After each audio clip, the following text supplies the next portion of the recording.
안녕하세요. 여러분의 마음속 깊은 곳의 이야기를 함께 나누는 채널, 마음의 이야기에 오신 것을 환영합니다. 오늘 하루 괜찮으셨나요? 오늘은 왜 나의 연애는 늘 순탄하지 않을까? 라는 질문으로 이야기를 시작해 보려고 합니다. 우리는 삶의 여러 문제들에 대해 다각적인 시각을 함께 고민하고 나눠볼 거예요. 진정한 나로 살아가기 위한 첫걸음, 이번 영상을 통해 함께 내디뎌 볼까요? 왜 나의 연애는 늘 험난할까요?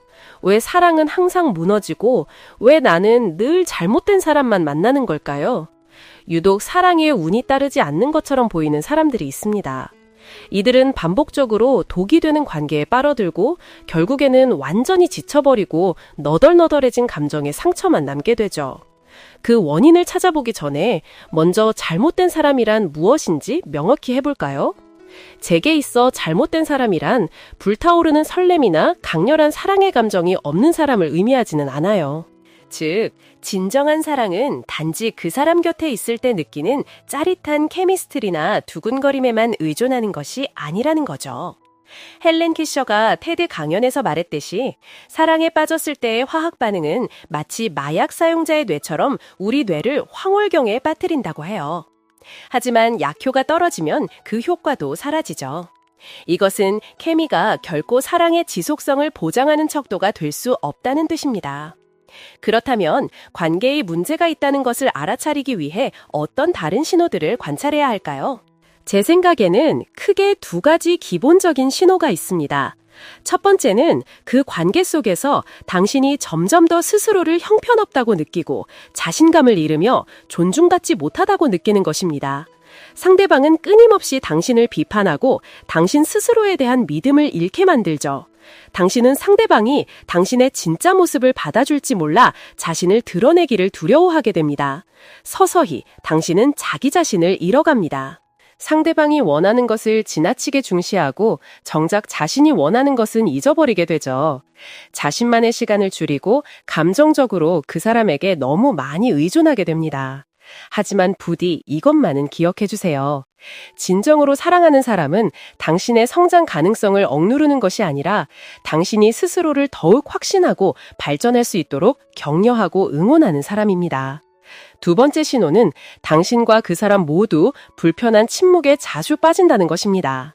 침묵하지 않을 때는 갈등과 불화로 가득 찬 대화가 이어지고요. 물론 서로 사랑할 때 두 사람 사이에 평화로운 침묵이 흐를 때도 있습니다. 아무 말도 하지 않아도 서로의 사랑을 느낄 수 있는 순간들이죠. 하지만 심리학자들에 따르면 친밀한 침묵과 이미 위기를 내포한 관계 속의 어색한 침묵 사이에는 분명한 차이가 있습니다. 진정한 연결이란 상대방과 함께 있을 때 무엇을 해야 할지, 무슨 말을 해야 할지 고민할 필요 없이 편안함을 느끼는 것입니다. 반대로 어색한 침묵은 문제를 회피하는 한 형태이거나 폭풍 전의 고요함일 수 있습니다. 뿐만 아니라 두 사람이 대화할 때 상대방과 얼마나 자주 의견이 엇갈리는지도 주의 깊게 살펴보세요. 물론 때로는 의견 충돌이 서로에 대한 신뢰를 쌓아가는 발판이 되기도 합니다. 서로의 생각을 나누고 타협하는 과정을 통해 공통점을 찾아갈 수 있으니까요.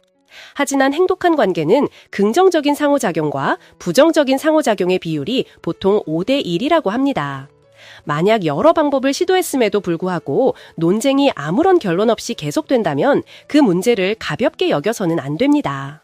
이 두 가지 신호 외에도 인터넷에 잘못된 사람과의 연애라고 검색하면 수십 가지의 다른 신호들을 찾아볼 수 있을 겁니다. 하지만 제가 당신에게 꼭 전하고 싶은 한 가지는 당신의 직감을 믿으라는 것입니다.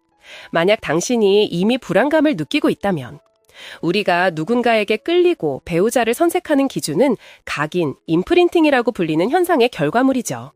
이 각인은 당신이 부모로부터 사랑과 친밀감 그리고 안전함을 어떻게 받았는지 혹은 어떻게 박탈당했는지 등 여러 요소가 결합된 결과물이죠. 이 원형 이론은 하빌 핸드릭스 박사에 의해 발전되기도 했습니다. 그는 우리가 다른 사람에게 끌리는 느낌은 과거의 어떤 문제를 무의식적으로 해결하고 싶은 욕구 때문이라고 주장했습니다. 기본적으로 이 이론은 우리가 무의식적으로 우리를 양육한 사람의 모습을 닮은 배우자를 찾고 그 배우자와의 관계에서 문제를 해결함으로써 양육자가 남긴 오래된 상처를 치유하려고 노력한다는 것을 말해줍니다. 이러한 관계는 우리에게 치유의 기회를 주기도 하지만 동시에 덧난 상처에 소금을 뿌릴 가능성도 있습니다. 예를 들어 만약 당신에게 비판적인 아버지가 있었다면 당신은 비판적인 성향을 가진 남성에게 끌릴 가능성이 있습니다. 그리고 당신은 아버지에게서 받지 못했던 사랑과 인정을 그에게서 얻어냄으로써 아버지의 부정으로 인해 생긴 상처를 치유하려고 애쓰게 되는 것이죠.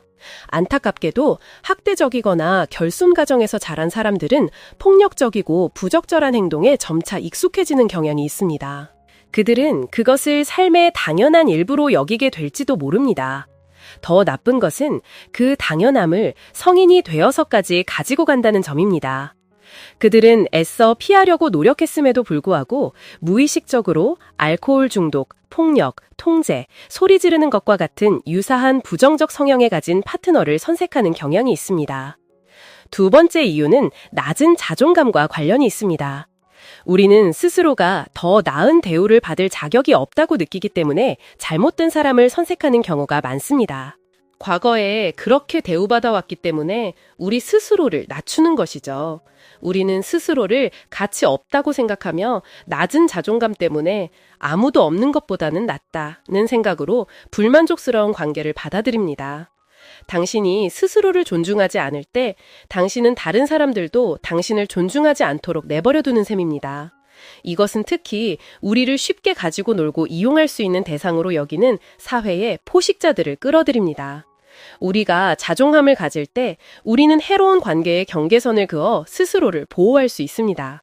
우리는 다른 사람에게 의존하지 않는 우리 자신만의 독립성에 대한 강한 의식을 갖게 될 것입니다. 다음 이유는 바로 혼자가 되는 것에 대한 두려움 때문일 수 있습니다.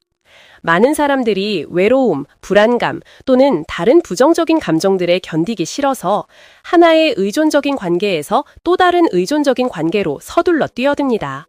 그들에게는 관계가 많은 고통을 유발하더라도 그 관계의 질보다 곁에 누군가 있다는 안정감이 더 중요한 것이죠. 사랑과 존중이라는 견고한 기반 대신 단지 혼자라는 공백을 메우기 위한 관계는 모든 문제의 근원이 됩니다. 그들은 쉽게 바람을 피우고 잦은 다툼이 일어나며 결코 공통된 의견을 찾지 못합니다. 그들 중 다수는 결국 혼자일 때보다 훨씬 더 큰 실망감과 외로움을 느끼며 관계를 끝내게 됩니다. 마지막 이유는 포모 증후군과 사회적 편견에서 오는 압박감입니다.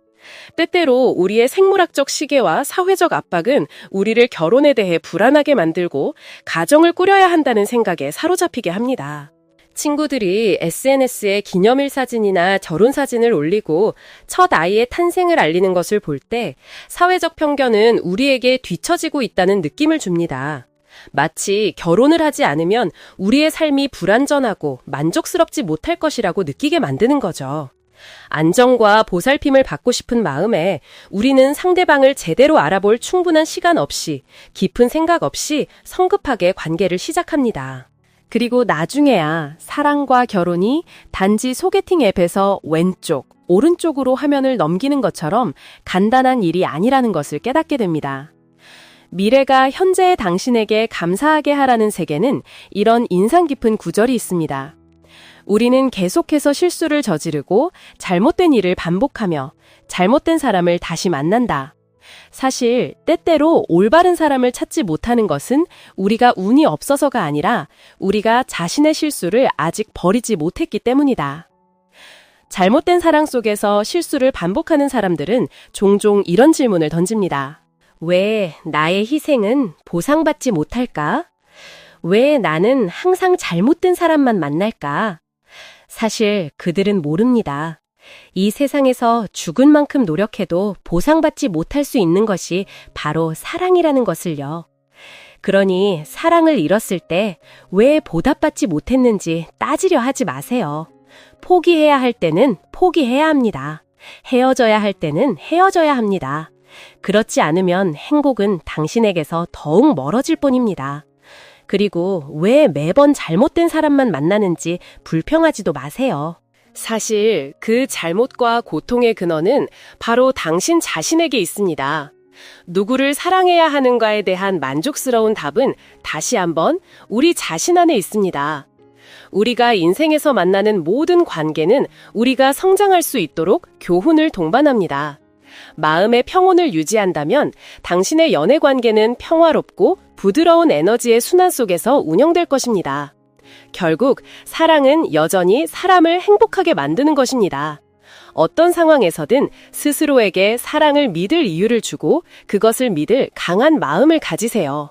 사랑의 존재를 믿지 않는 것은 사람을 절망에 빠뜨리고 삶이 본래 가진 힘을 잃게 만들 테니까요. 많은 친구들이 제게 이런 조언을 하곤 했어요. 일단 사랑을 시작했으면 나중에 후회하지 않도록 모든 걸 다 바쳐서 사랑해봐. 하지만 저는 그 생각에 전부 동의하지는 않아요. 저는 모든 관계에 있어 신중을 기하는 편이에요. 이게 제가 실리적이거나 계산적이라서가 아니라 제 삶에 발을 들인 모든 사람을 소중하게 여기기 때문이에요. 저는 그 관계를 진심으로 존중하고 늘 진지하게 생각하거든요. 그리고 혹시라도 무슨 일이 생겼을 때 우리 두 사람 모두에게 돌아갈 길을 하나쯤은 남겨두고 싶기 때문이기도 해요. 저 자신과 상대방을 보호하고 서로가 너무 깊은 상처를 받지 않도록 말이죠. 사랑이란 대부분 감정에 의해 좌우되는 것이 맞지만 이성이 없는 사랑은 맹목적이 되기 쉬워요. 마치 색안경을 끼고 세상을 보는 것과 같죠.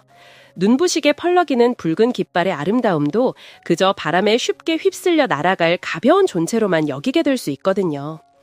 이렇게 생각하는 것이 제 마음에 너무 엄격한 잣대를 대는 것 같다는 건 알아요. 하지만 솔직히 말해서 관계의 초기 단계에서는 우리 모두 조금 천천히 나아갈 필요가 있어요. 서둘러 뛰어들기보다는 여유롭게 산책하듯 천천히 다가가는 거죠. 이런 방식은 흥미와 매력이란 감정이 격렬한 폭풍처럼 당신을 휩쓰는 대신 시간을 두고 서서히 자라날 수 있는 건강한 환경을 만들어줄 거예요. 사랑에는 정해진 공식 같은 건 없어요. 사람마다 사랑하는 방식은 모두 다르니 당신의 마음에 귀를 기울이되 이성의 목소리 또한 놓치지 마세요. 당신이 늘 잘못된 사람을 선택하는 게 아니에요. 어쩌면 이래야만 해, 저래야만 해라는 심리적인 부담감을 늘 짊어지고 있기 때문일지도 몰라요. 상대방과 관계에 대한 지나친 요구와 기대, 그리고 모든 것이 완벽해야 한다는 생각이 바로 당신을 지치게 만드는 진짜 원인이에요.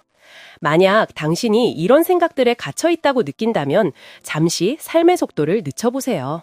나 자신을 더 많이 생각하고 스스로를 더 아껴주세요. 자신감을 키우고 상대방과 더 많은 시간을 보내며 서로를 알아가는 즐거움을 느껴보세요. 여러분이 언제나 많이 사랑하고 또 많이 사랑받기를 바라요. 오늘 마음의 이야기가 여러분의 마음에 작은 울림을 주었다면 영상에 좋아요를 눌러주시고 채널 구독과 알림 설정도 잊지 마세요. 여러분의 소중한 친구들에게 이 영상을 공유해 주시는 것도 저에겐 큰 힘이 된답니다. 사랑에 대한 여러분의 생각은 어떠신가요? 아래 댓글에 여러분의 이야기를 남겨주세요.